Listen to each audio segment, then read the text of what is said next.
on down there, go up, jump on down. Yeah.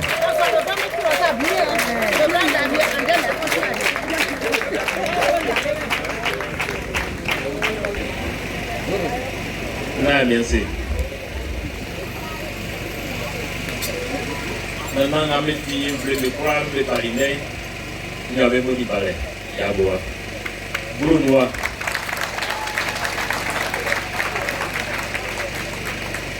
Et la fille est non zou. Et il y a une non ça y est tiré au nez. Il y avait mon palais. Non, non. Président du collectif des chefs du village de Diabo. Il y avait mon palais. Il y avait quoi. Il y avait mon palais, il y avait quoi. Et le table de quoi avec Ali. Il y avait mot, il y avait quoi. Il dit chef de besoin là. Et comme le même, il y avait mot, il y avait quoi. Et blanc, il y avait mot, il y avait quoi. Et chef de Yibou, il y avait mot, il y avait quoi. Il y a un refou de Kousou, il y avait mot, il y avait quoi. Il y a un avancé. Et besoin là. Non, on a des gants, Kakam, Minou, il y a quoi. Miniamu, Isimu, le quoi de Naïko Kanye, un bac de Mané. C'est un savant en déo sans comprendre. Il est Walien, il y a André Salomon. Docteur André Salomon. Un peu dans le même quoi, mais le frère y avait main. Bah, me crois avec Kanye. Et nous, tout le monde est parlé pour un clémy, mon Dieu. Et quand on a placé une grande amour, par le blé, lui, on m'a tout, mais il y a un peu de problème. La politique de l'État. Et puis, on a parlé maintenant au Nui.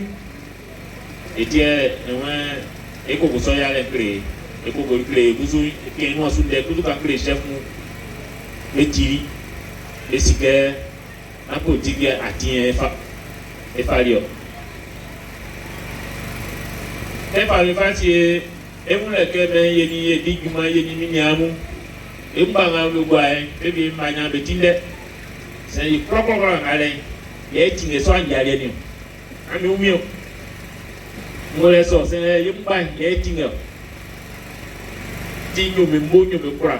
Et il y a une soin. Et bah, Salomon Moye, quoi. Il y a un mot d'accueil à ma femme, Baoulim Bli. Avec un white guy, un autre racani. Il y a beau con. Il y a un con. Il y a pas un you. Un Baoulim white guy. Il parle d'un coup de temps, pas bien là. Mais c'est pour le gagner long pas et pas. Laisse-moi le chaos et ça. Il propre à il y a quand on. Il y a propre. Yeye a paswa supemu, yeye a upemu. C'est pas matissé chez moi, il faut aider. Et tu sais pas. Denamo, il va arrêter tout le monde. Et tu dénonces le liaison. Baoule et yo m'en froid. Denamo, comment on a dit que l'autre m'a gagné. Naure. Kayo froid, ça sonne pas yo, yo froid, kayo froid va mais mon fakoi. Et n'a pas et pas tra no mon fakoi asi que ai non é session aí. Awa mati que ande na yo be tema ba buko, me ba fo ko afo ni afo san, ba ori yo afo. Be ni ne ai non ba, e be que ko ko bra san e kwa iso skare pa ma o ke ko ba fu afo. Awakpe atikati atingatikeli que le croix avec la foi le croix avec la foi pour le sou mais nous quoi du quoi mais y a pas bien il croit mais yo mais ko yo front toi les mais prêt aya fo nyom ye wa Salomon ouais kako ina il brain ipa ye wa be kwa manya fwa eti ye buya kunana me ye préparation fwa liem ete u ka ina me e preso atinye me ye kwa ye so fwa liem Mati almasi Israel don't prendo afan ke mebe black. Aya kreme e yore. E ke pro consui. Ami kine ba prendo. E ba ora kre solien. E ko pro sulo. E kre son ale froid. E kre son mo élément au le froid. E kre son mo élément ka danté. C'est là où le froid la ka danté. E kre e ko na ya o ke so a parfois bena ba ni so froid le mu. Esuya ngale bosu ke wayo ya si esonomie ya si fwa mi me promise e sienien c'est problème o sam no mo so na u ba fande me me krefwa no so na mo mi ma teoro esa ki krosu me me krefwa no o ko be su ka be e fa ba ku manawa ku bi meriwa ya iso fwa c'est personne galerie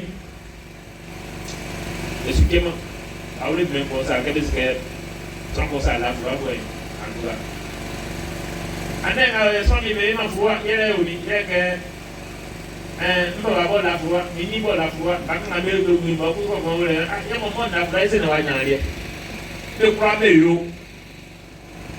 kwa be yo pa ngale ane mata kuma na mu ni meri pe ke granati sa bo na bo ba awuba c'est banasi c'est pas si pour famille avant que le froid aiman c'est on le froid et c'est on le ngamo sembo e nyeyo eti yo ba de mo le froid anja danye me wa fa ni si sule emi ni nyamu ye so ki monyo ame sere ni kwa me mai mbre no ki mai na su ki ko e na su ko e ame so ebo Isulaka abe ngati na ole nye kai krabe teti politique ati yesu kono ye wa be kura be politique o ka be ba e mo afan iso be nu kura ye le mo senga yesu wa ye ma be bo iso na ye bo na e ngati kran me loy le wuli ka ofre o be pa o ba e me ye mi e ble le be ko mo e so be bo israel ni e mo be ti ga be mo nya be kura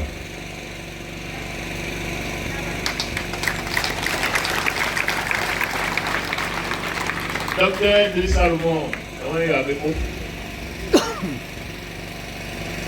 Et vous dites à vous la bonne. Et vous il n'est pas vrai de lui. Et vous avez une usine à Tchèque. Ah oui, vous avez une usine à mon patron Tchèque. Vous avez un banque manger comme vous n'avez pas fait de l'AB. Abanguru manzikonu ke pa fitoro aye plakali Abanguru manzikonu ke pa fitoro ayo enkomone ke pa ulu lo pa fitoro ayo amidon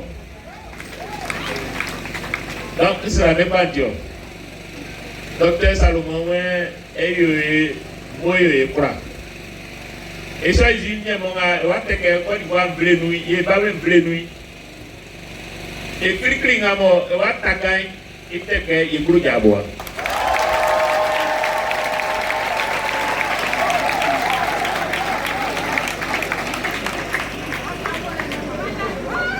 iteke iguru jabwa ya be fejo ye kura ye moye kura ye na be moye be kura e fanganu so yes one give you is ba blim no eti Israel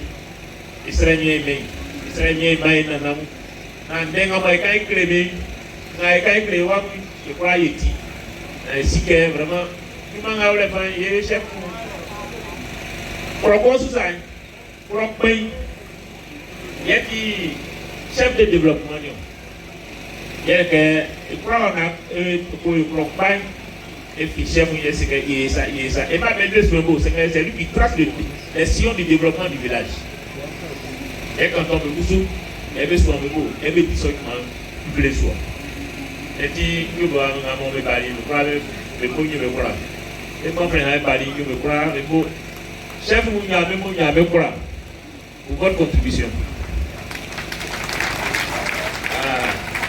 il y a un chef nous et au cas et pas et so mais moi et dit vraiment me croire on me souvent chef me beau est-ce que même pays que quand on va y aller que allez avoir que croire vraiment à dire ama et dit avant me ko ande kandengam ande yuk ma be dio ande yuk ma be di na se ti babu ko me be bobo so ko yi nu kan ko eti moye eti nyo ba mo nyo be kura nyo mo ni bare e me ko so e go anja ha ma be bae vraiment ça me si que kura me ça me si en guerre e na me pa bali e pa ça me si so eu ya sisi wafa ke ngai ba sisi kwa ngai ba yeno zikana yawo eti nyo abe mo nyo abe kura fa me bo na mase mo de manana ambude na nana ko kwase ambude